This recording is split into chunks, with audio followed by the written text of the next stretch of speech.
My video is all about recovery from addiction to either substance or behaviour. My addictive substance, alcohol, my behaviour, quite as addictive, work, relationships, collecting, materialism, you name it, trying to fill a gap inside me. And I didn't even know I had a gap. And I didn't know much about fear either, other than it was a constant state within me. And it took me a while to understand what that was. Because what did I do when given the opportunity to find a way to be convivial, happy and joyful? Well, I stumbled upon a drink. I drank it. It made me feel warm. It didn't make me feel sick, apparently. And it made me sleepy. And that was a long, long time ago. And eventually I found that alcohol was a good way of suppressing my fear. But I didn't know it was fear, because we have to know what the emotions are in order to understand where we are. So for many years, I guess, I lived with fear, but didn't know I had it.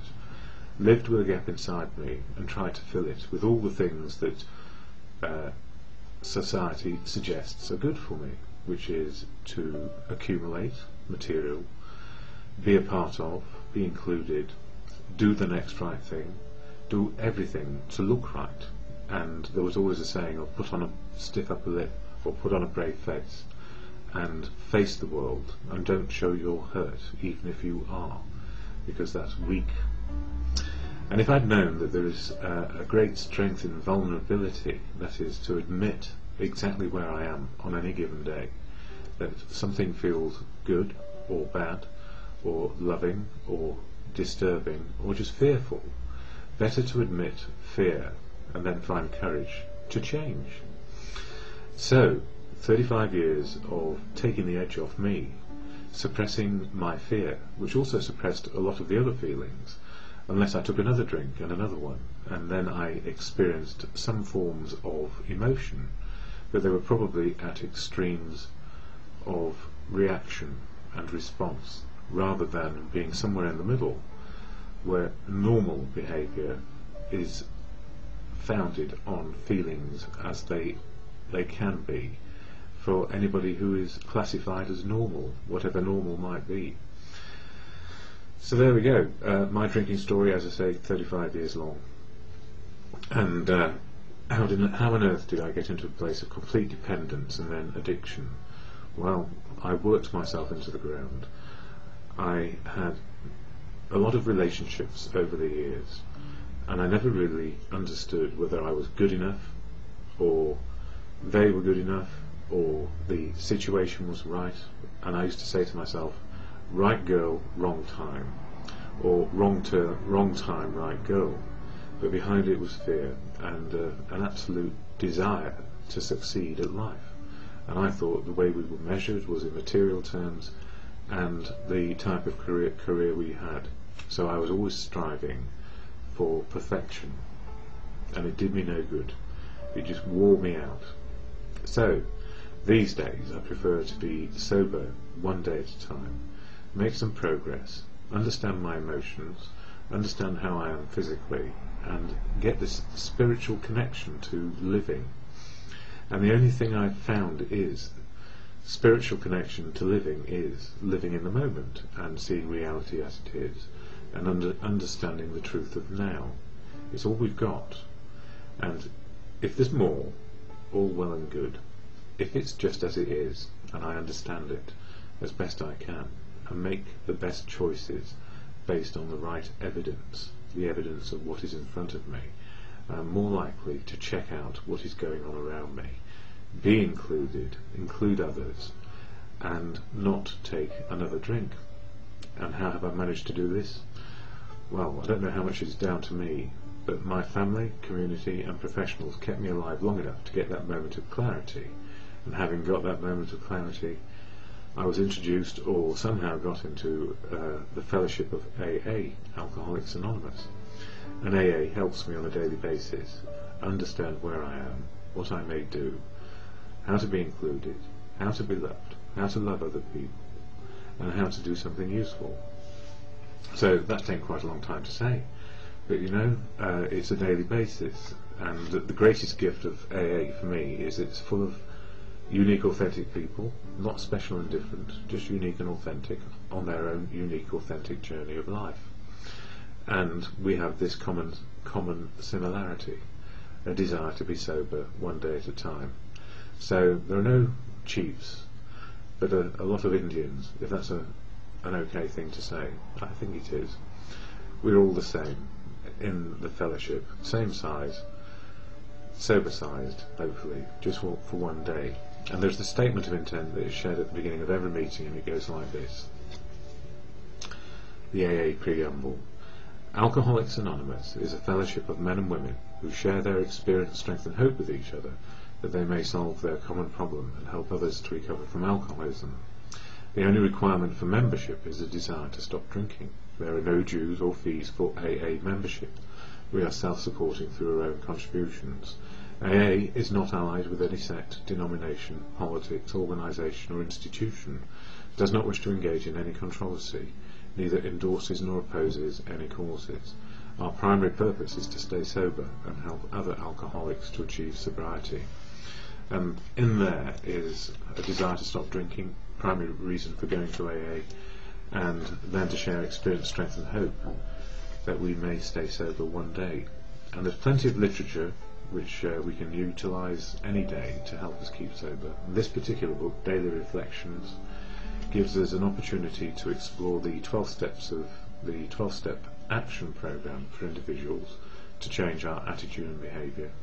12 months and 12 steps, one a month. So January has been all about step 1, powerless over alcohol, and life is unmanageable if we drink.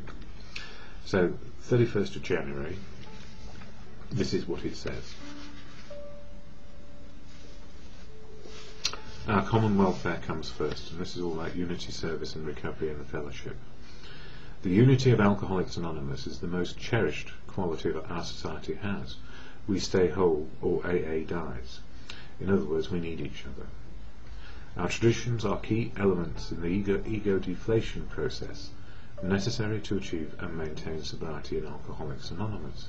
The first tradition reminds me not to take credit or authority for my recovery. In other words, it is down to leaning on fellowship and being a part of. The first tradition reminds me, placing our common welfare first reminds me not to become a healer in this program. In other words, it's the whole fellowship, not me. I am still one of the patients. And it goes on to say, self-effacing elders built the ward. Without it, I doubt I would be alive, and I can concur with that completely. Without the group, few alcoholics would recover. So, key is fellowship, groups of alcoholics coming together. The active role in renewed surrender of will enables me to step aside from the need to dominate, the desire for recognition, both of which played so great a part in my active alcoholism. Deferring my personal desires for the greater good of the group, or greater good of group growth, contributes towards AA unity. That is central to all recovery. It helps me to remember that the whole is greater than the sum of all its parts. So, in other words, what it's saying is that when we're part of a group of people, it's the group that counts, and being included and a part of. It's not taking the lead or trying to change it particularly, but working together in a sort of anarchic democracy. Because nobody can tell anybody what to do in AA. But we end up agreeing around the principles of the program, unity, service, recovery, and the group comes first, always. So even though we might not always agree with what is going on, we do come to an understanding of what is best for everybody, rather than just us. And it's not about my point of view or opinion. Thank goodness for that. Anyway, the Serenity Prayer, which I share at the end of these videos, to God or good conscience, as you choose. God, grant me the serenity to accept the things I cannot change, courage to change the things I can, and the wisdom to know the difference is for me, just for today.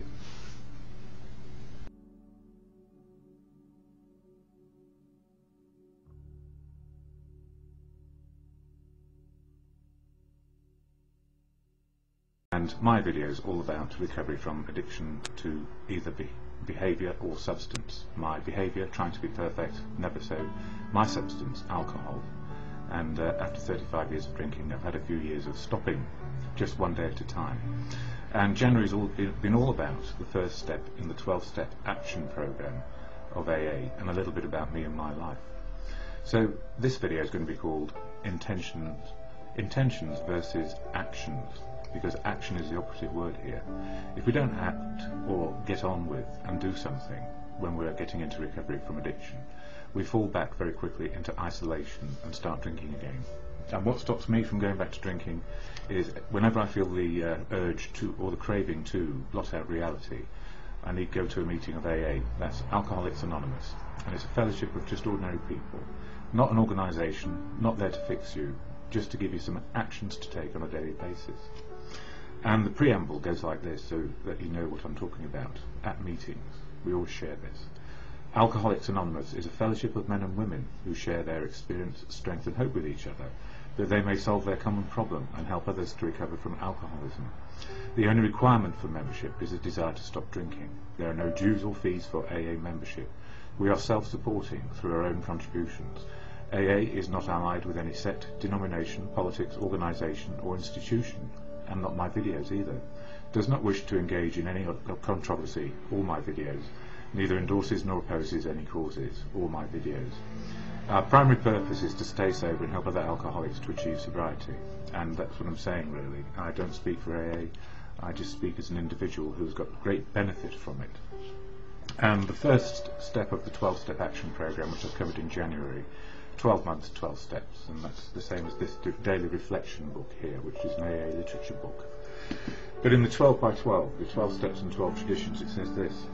For step 1, we admitted we were powerless over alcohol, that our lives have become unmanageable, and that's in the active sense. If we keep on drinking, life is unmanageable, and we'll probably end up dead a lot sooner than we would otherwise.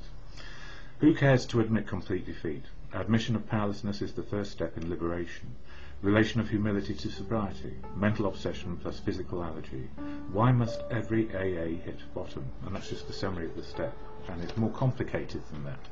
But you know, it's interesting that as we go along in sobriety, it's all about getting things into action. We can judge ourselves by our intentions or judge ourselves by our actions, and only we can make a judgment about where we are. But for me, where am I now? I'm actively on a road of recovery, just active all the time, making life work and not going back or backsliding into old behaviour, hopefully. Old behaviour is to get addicted to substance or behaviour, and I need to stop it. Otherwise I'll end up drinking again, and then I'll die far sooner than I would otherwise live. So, Daily Reflections has a great summary for the end of the month, if you like. I'll just find it. Here we go. Our common welfare comes first. And this is about the first tradition as well. The unity of Alcoholics Anonymous is the most cherished quality of our society has. We stay whole or AA dies. And it goes on to say, our traditions are key elements in the ego deflation process necessary to achieve and maintain sobriety in Alcoholics Anonymous. The first tradition reminds me not to take credit or authority for my recovery. Placing our common welfare first reminds me not to become a healer in this program. So in other words, I'm not a healer, we heal ourselves. I'm still one of the patients, definitely. Self-effacing elders built the ward. Without it, I doubt I would be alive. Without the group, few alcoholics would recover. The active role in renewed surrender of will enables me to step aside from the need to dominate, the desire for recognition, both of which played so great a part in my active alcoholism. Deferring my personal desires for the greater good of group growth contributes toward AA unity, that is, central to all recovery. It helps me to remember that the whole is greater than the sum of all its parts. So when we're in the fellowship, we are the same size, same shape, no bigger, no smaller than anybody else. And, you know, that's so important. But the other thing it says in Tradition 1, which is really important, is no other person can tell you what to do with your life. It's how you make life work, and that's the most important part for me. And another literature book, which I'm using for the next 12 months, as Bill sees it. In fact, I'll be using it daily for the rest of my life, I expect. It says on page 14, Newcomer Problems. The temptation is to become rather possessive of newcomers, perhaps we try to give them advice about their affairs which we aren't really competent to give, or not to give at all. Then we are hurt and confused when the advice is rejected, or when it is accepted and brings still greater confusion. You can't make a horse drink water if he still prefers beer, or is too lazy to know what he does want. Set a pail of water beside him, tell him how good it is and why, and leave him alone. That's very much what people did to me. If people really want to get drunk, there is, so far as I know, no way of stopping this, so leave them alone and let them get drunk. But don't exclude them from the water pail either. And this is the whole point. You know, you can be in and included if you want to, but nobody can exclude you from meetings of AA. We're all there for one reason, a desire to stop drinking. And you know, for me, what's really important is to remember and remind myself on a daily basis when I wake up in the morning that I am powerless over alcohol, and life can get unmanageable if I were to take a drink again. Not only that, I'm also powerless over people, places and things. Now, why am I powerless over people?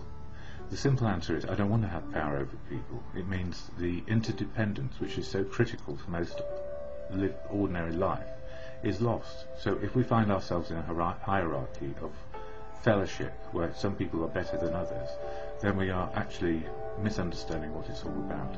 So people are the same size as me, I'm the same size as people, I have an equal right to be here. And when it comes to powerlessness over places and things, there are some places I need not go to, some places which sell alcohol or people drink large quantities, and it's my choice. This is the whole thing about step one. It's about reintroducing choice to our life. And for me, I went to a meeting of AA last night, my Bolton's meeting. I used to call it the glamour hour, but it's more interesting now because people are getting down to the brass roots of what drives us. And a lot of the time when we were drinking, we were utilising our fear, our ego and our brave face. So life was difficult without a drink, and we used to take the edge off until somebody said, well, have you got an edge at all? And the answer was, as time went by and drink took more and more of my time, I was afloat on an ocean of booze. And that was in the very last years. But I was a heavy drinker all that time of working for 35 years trying to be perfect, not only at work but in all my relationships as well.